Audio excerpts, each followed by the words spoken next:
So if you're new to the digital entrepreneurship or the digital marketing space, you're probably getting hit with words like CTR, ROAS, impressions, frequency, engagement rate, CPC, CPM. So I don't want to overwhelm you. We're just going over just one of those words in this video, which is CPA. And what this actually stands for is cost per acquisition. Right now I'm going to be going over what that actually means for you and your online business.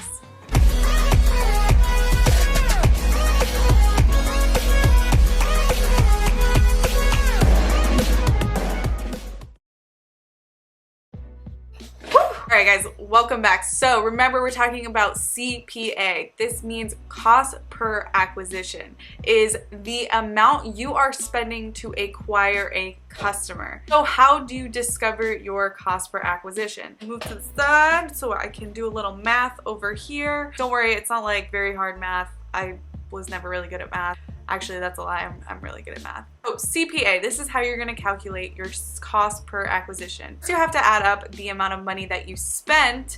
So if you're running Facebook ads, or maybe you're paying influencers, or you're doing other forms of paid traffic, you want to add up all the dollars spent. Then you want to go into your store and you want to add up all the sales that you've had. So if you've spent $1,000 and those $1,000 generated you 29 new customers, then you divide $1,000 by 29, which gives you, give me a second, $1,000 divided by 29. By spending $1,000, you acquired 29 new customers.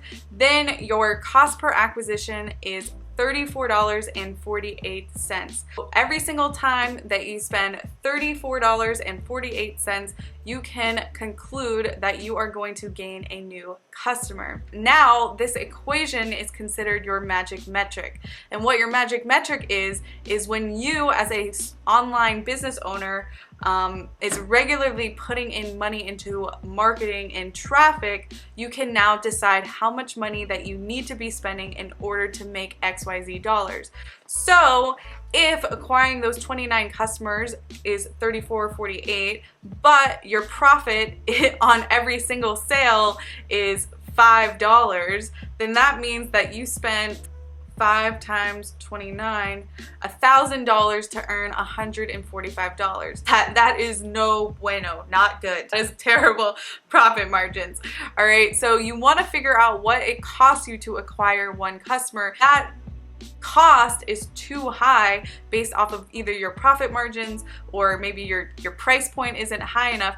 Then there's something that needs to be fixed within your business. However, if the average spend of one of your customers is $100 and you have acquired now 29 of them, that means that you have just made $2,900 to every single time that you spent $1,000. If you take $2,900 divided by 1,000, that means for every dollar that you're spending, you're getting $2.9 back. Now that magic metric is really, really important because it's going to determine whether or not your product is selling, and if it's selling at the right profit margin, or if it's selling at the right price point. And if it's not, and you're spending so much money and you're losing way more money than you're putting in, then that means that you need to change something in your business. Maybe it's a different product that you need to launch, or maybe you just are, you're targeting the wrong market. Maybe you thought that